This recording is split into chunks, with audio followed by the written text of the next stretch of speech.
Alhamdulillah kita dapat dipertemukan kembali. Pada kesempatan ini saya akan membahas tentang durasi sholat tarawih. Mengingat ada yang sholat tarawihnya itu sampai menghabiskan waktu beberapa jam, ada juga yang sampai beberapa menit. Bahkan ada berita yang baru saja viral tentang sholat tarawih terlama sampai menghabiskan waktu 8 jam. Nah, bolehkah kita menerapkan durasi sholat tarawih sampai begitu lamanya di lingkungan kita? Nah, itu menjadi pertanyaan yang mesti ada jawabannya. Untuk pembahasan tentang hukum tersebut, sebelumnya kita membahas tentang tempat di manakah yang menyelenggarakan sholat tarawih terlama tersebut. Ternyata yang menyelenggarakan sholat tarawih terlama tersebut adalah Ponpes Al-Fatah Magetan, Jawa Timur. Jadi memasuki bulan Ramadan tahun 1443 Hijriah yang bertepatan dengan 2022 Masehi, Ponpes tersebut menyelenggarakan sholat tarawih terlama sampai menghabiskan waktu 8 jam. Yaitu dengan menamatkan Al-Quran 30 juz. Satu rakaatnya sampai menamatkan 1 sampai 1,5 juz Al-Quran. Dengan jumlah rakaat 23. Nah, nanti kita bahas tentang jumlah rakaat tarawih yang sesuai dengan sunnah. Nah, menjadi pertanyaan pula bahwa apakah jumlah tarawih yang 23 itu sesuai dengan sunnah Nabi SAW? Nah, itu insya Allah kita nanti akan membahasnya. Kemudian penyelenggaraan sholat tarawih terlama tersebut dilaksanakan di Masjid Darussalam, tepatnya di Pondok Pesantren Al-Fatah, Magetan, Jawa Timur. Kemudian sholat tarawih itu ternyata tidak dipimpin oleh satu imam saja. Bahkan disebutkan sholat tersebut dipimpin oleh 6 imam. Seorang imam bisa menamatkan sampai 5 juz. Tuh. Nah, di saat pergantian imam tersebut ada waktu 15 menit yang boleh digunakan oleh jamaah tarawih untuk makan, minum, atau beristirahat. Kemudian sholat tarawih tersebut dilaksanakan sampai selesai. Kebiasaan sholat tarawih tersebut sudah sejak lama. Ada yang menyebutkan sudah 8 tahun lamanya, ada pula yang menyatakan 10 tahun. Awalnya satu sholat tarawih itu hanya mampu menamatkan 1 juz. Kemudian di tahun berikutnya bertahap meningkat menjadi beberapa juz sampai puncaknya di tahun ini sholat tarawih tersebut dikategorikan sebagai sholat tarawih terlama, menghabiskan waktu sampai 8 jam. Itu merupakan barangkali merupakan prestasi gitu kan, yang bagi mereka tentu itu sangat baik gitu kan, apabila memang mereka mampu melaksanakannya. Jadi kan ketika sholat berjamaah tersebut tentu ada imam dan ada makmum. Jadi apabila makmumnya itu siap atau kuat dengan bacaan yang panjang sampai 30 juz, kalau mampu ya silahkan. Tapi kalau memang memberatkan, bagi makmum, maka sebaiknya diringankan saja atau dipendekkan saja surat-surat yang dibacanya. Nah, bolehkah kita menerapkan sholat tarawih terlama tersebut di lingkungan masing-masing? Nah, itu kembali kepada keadaan makmumnya itu sendiri. Karena yang menjadi perhatian gitu kan dalam sholat berjamaah itu adalah diantaranya keadaan makmum. Karena tidak semua makmum itu anak-anak muda. Tidak semua anak muda tersebut juga mampu gitu kan melaksanakan sholat secara lama gitu. Oleh karenanya Islam, Nabi SAW memberikan bimbingan agar imam memperhatikan keadaan makmum tersebut. Karena ternyata di antara makmum tersebut ada anak kecil, ada orang tua, tua renta, ada yang sakit, ada yang mempunyai keperluan.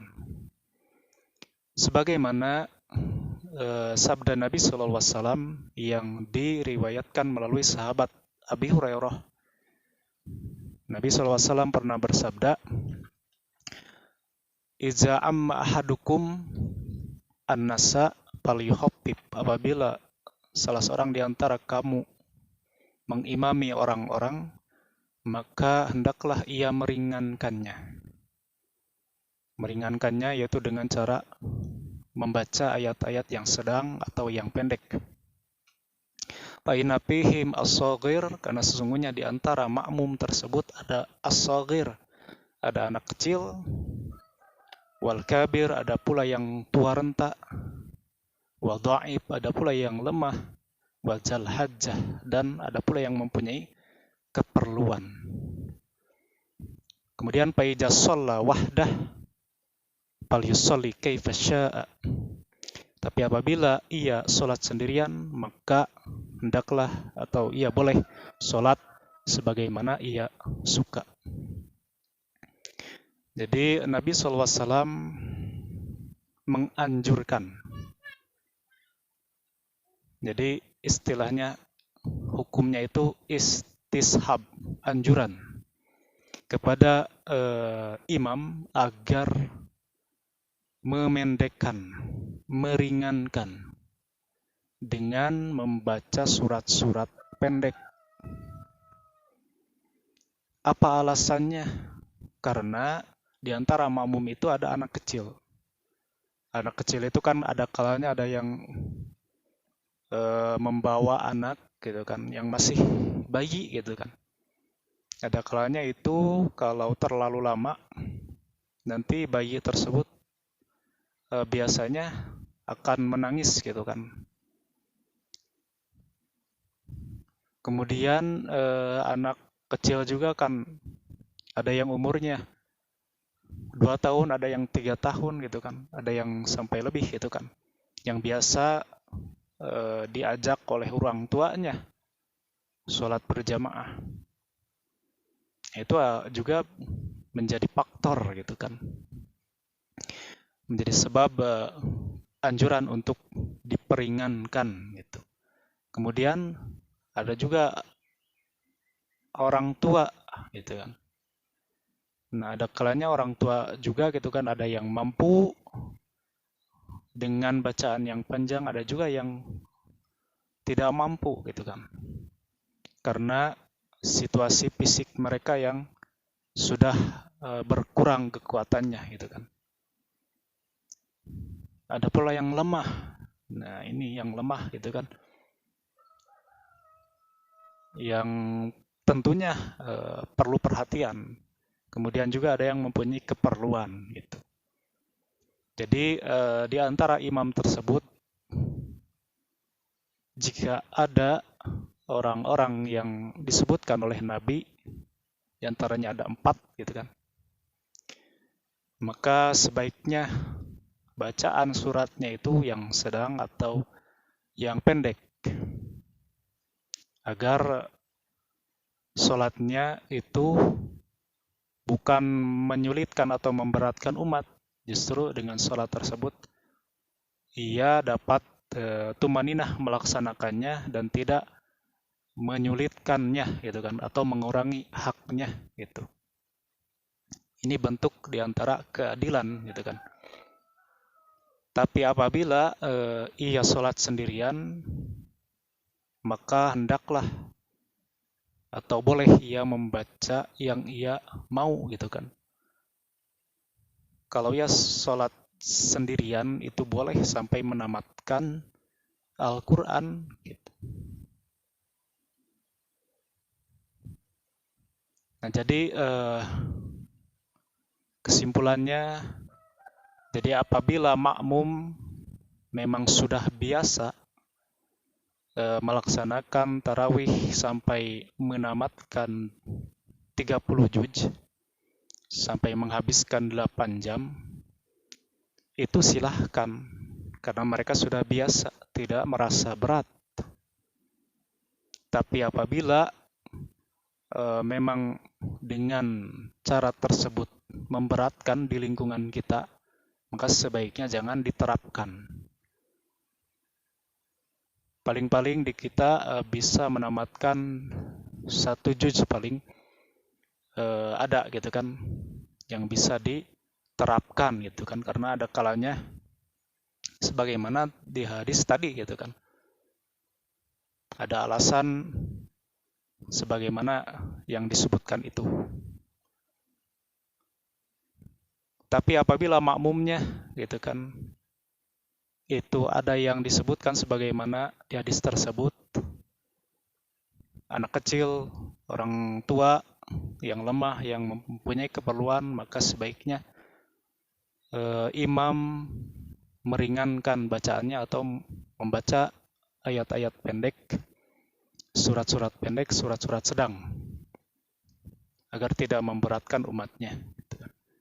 Karena kalau sampai memberatkan umatnya, nanti tentu akan merasa dia itu keberatan sampai kapok gitu kan, tidak mau diimami oleh imam tersebut atau tidak mau sholat berjamaah lagi. Nah itu gitu kan yang mesti kita perhatikan. Jadi makmum menjadi perhatian penting bagi seorang imam. Adapun bagi orang yang sholat sendirian, ya silahkan. Ia mau membaca beberapa juz juga itu silahkan. Atau bahkan sampai 30 juz silahkan. Jadi Islam telah memberikan pengajaran kepada kita agar kita bisa melaksanakan ibadah itu sesuai dengan tuntunan Allah dan Rasul-Nya gitu kan, sehingga tidak memberatkan kepada umatnya. Nah itu barangkali yang saya dapat sampaikan, meskipun masih banyak kekurangannya gitu kan. Oleh karena itu mohon maaf sebesar-besarnya dalam segi penyampaian yang masih kurang sempurna. Barangkali demikian yang saya dapat sampaikan. Akhirul kalam, Rabbana atina fid dunya hasanah wa fil akhirati hasanah wa qina adzabannar. Wassalamualaikum warahmatullahi wabarakatuh.